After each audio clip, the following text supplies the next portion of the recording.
The 6i episode 8 will cover former US President Gerald Ford comes to my rescue.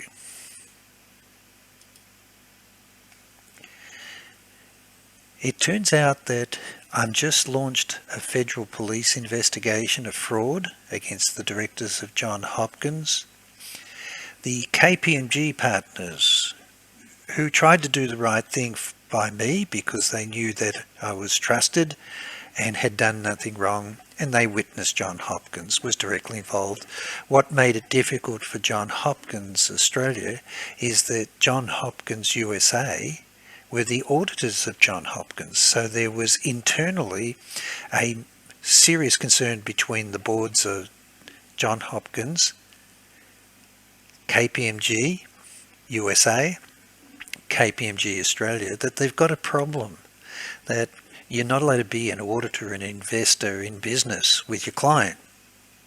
So how do they solve this crisis where there's fraud and it's public and it goes all the way up to the defrauding your Australian government, federal governments, with signed agreements with visiting politicians and investors on a scale that was highly credible, up to 250 million investments from Australian unions, telecommunications carrier, our biggest carrier. The general manager trusted me. He wanted to invest $1 million because Johns Hopkins was definitely in it. We had conference calls with the partners of Johns Hopkins, with the directors of and business management team of Johns Hopkins. There was no denying that they're in it, but they had to find a solution, and this is what they tried to do. And it was not because of the fraud. It was because of my communications with Michael Riconosciuto about the PROMIS software being installed at Citibank, the implications of the death of Danny Casolaro with 2 directors that are intimately involved, and more important than that, the theft of Bill Hamilton's PROMIS software, and we've all got the same partners, KPMG, Johns Hopkins Applied Physics, and it's all to do with NSA, CIA. So there's a dilemma. And so I'm introduced by KPMG partners to Mr. Calvin McDowell, who had a relationship with KPMG during the United Nations SEAL program, where the bogus prince appeared. We had everything set up in Australia. We were having conferences and meetings over in California and Baltimore for Johns Hopkins, all organised. And so Calvin McDowell must have known that the CIA was intimately involved in that sting. He hadn't worked out yet that I knew, but this is what they did. KPMG proposed that Calvin McDowell, the aide to Gerald Ford, would be able to negotiate a settlement for me, for my companies, that was fair. And so I'm introduced, we do the conference calls, and he offers to negotiate a settlement, and former President Gerald Ford intimately knows directors of the Johns Hopkins and will be able to negotiate a settlement. So it sounds pretty good. My attorney and I think, well, if that can be done, that's good. And so as long as it's all credible and it's transparent and they do the right thing, I think we can solve it. But it wasn't really what they were wanting to do. Here are the incorporation documents. I checked out who is Calvin McDowell before signing the agreements that he wanted me to sign with him so they can do these things with my attorneys and his attorneys. And there's the incorporation. It involves Calvin McDowell, who's the aide and representative and spokesman for President Gerald Ford, all through office, but also during his retirement. And also Circle Penny was one of the senior advisors as well. So the company's legit. And they advised me in the conference calls that they're able to do this, and that their director is Gerald Ford. What I didn't know, though, is that he was also a director of Citibank or Citigroup. I didn't know that. So all I'm told is he's the Honourable Chairman of United Sources America Inc., who are going to negotiate directly with the board of Johns Hopkins a financial solution for me. Now this is prior to Robert Booth Nichols appearing and making threats against me. So months before the TV program airs, I signed confidentiality agreements with Calvin McDowell, United Sources of America, and a agreement drawn up by my attorneys and theirs, apparently, or led to believe, and they agreed that they would try to negotiate, according to their schedule, anywhere between $5 and $100 million, but they wanted to take a slice of the negotiation to bankroll the presidential run of Jeb Bush, who they wanted to back to become the next president. So this is all happening in 2004. So their aim was to go for $100 million settlement that I would sign, give indemnity to the board of Johns Hopkins, and I would get $69 million, and they would keep $31 to bankroll Jeb Bush. They tell me that also working with them is General Brent Scowcroft, and he will be involved in the negotiations. Now, I didn't know who General Brent Scowcroft was, but later on I find out that he's on the inquiry, the Iran-Contra inquiry, and he's also on the board of Kissinger and Associates, who's intimately involved with everything.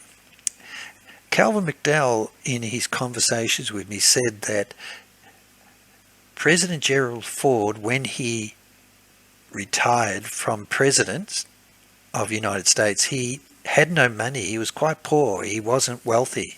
He really had nothing. So Henry Kissinger personally was his mentor and placed him on the boards of American Express and other companies. Chase Manhattan, I think, was the other one, as his representative, almost like a stooge.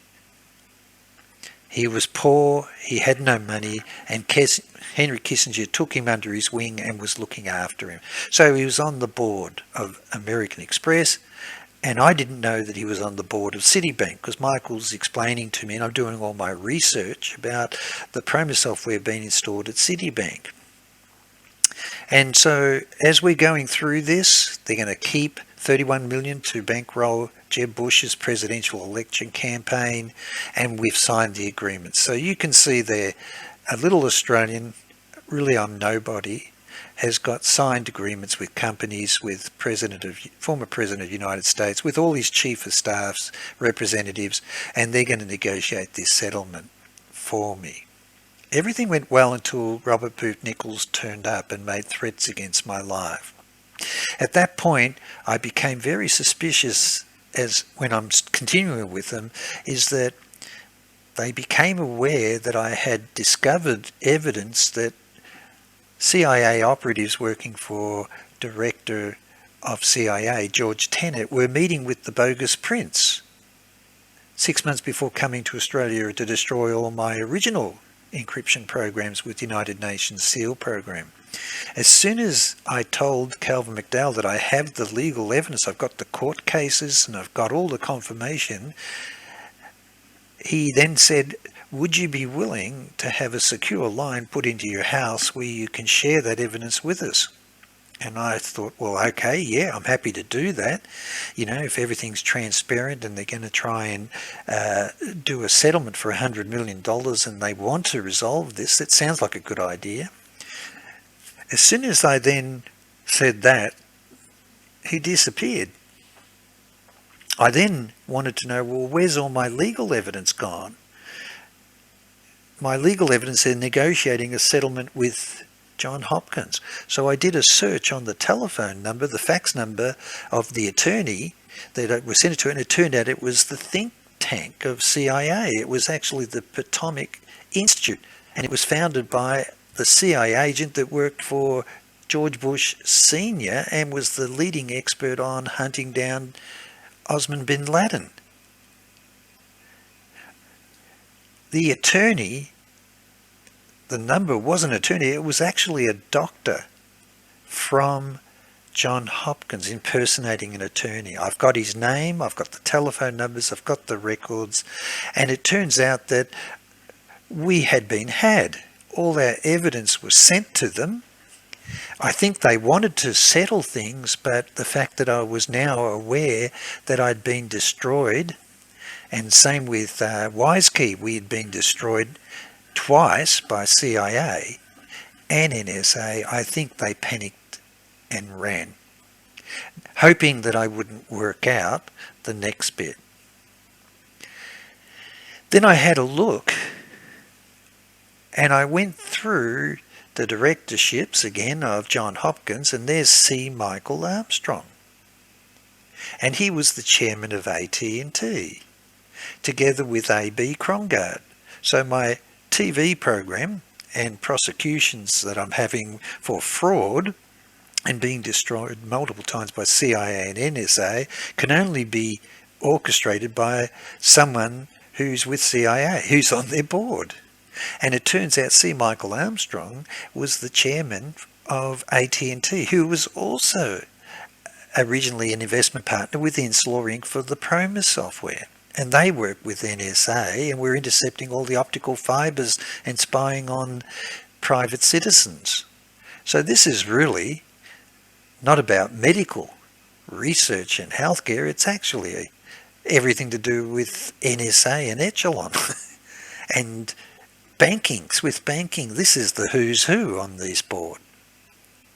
And then I did a further search, and that's when I found Honourable Gerald Ford, former president, was the honorary director also of Citibank, together with Robert Rubin, who's the former the US Treasurer, intimately involved with Citibank, and John Deutsch, former director of CIA.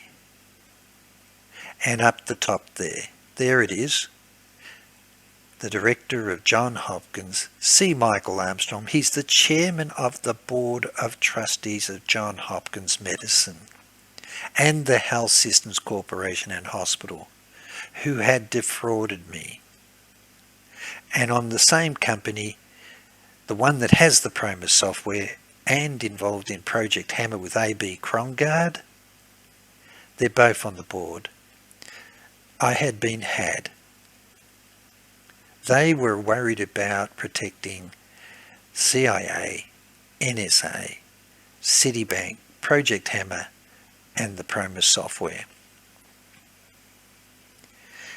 And that then I realised my path for being doomed was the minute that I had contacted Michael Riconosciuto, and he sent the letters to me telling me that it was installed at Citibank and Transaction Technologies, and I'm communicating, and so CIA, NSA are obviously intercepting our letters. They knew that I was working this out. And that isn't by chance. So now let's look at the summary. The two directors of John Hopkins, A.B. Krongard, Frank Bonsall, intimately involved with Citibank, CIA, Bankers Trust, A.B. Allen Brown, Deutsche Bank, Bankers Trust, PROMIS software, Project Hammer, but also were the director of Business Risk International that employed Major Joseph Queller, who came back from Kuwait after Desert Storm, and it's all over Danny setting the meeting up, given that he's got the signed BCCI checks. Now I have those. There was a copy of them. I have all the records of Danny, and I'm going to show you that the motive for killing Danny was those checks implicated the Kuwait royal family link with George Bush, Ted Shackley, Michael Ledeen, William Wilson, Ambassador to the Vatican, Robert Gray, representing Kuwait royal family and BCCI and Nicaraguan resistance, and William Casey. The whole Iran-Contra checks were financed by the Kuwait royal family. And so now the collision is when Michael told me that it was for Swift banking, and I had proven that Rupert Murdoch had developed the Swift banking with artificial intelligence with the PROMIS software, and it was put into AUSTRAC. I'm on a collision course. And additional to that is the testimony of the director of Nukenham Bank, Washington branch, testifies 10 days before he dies of cancer that the Nukenham Bank continued as Project Hammer with Citibank, with A.B. Krongard.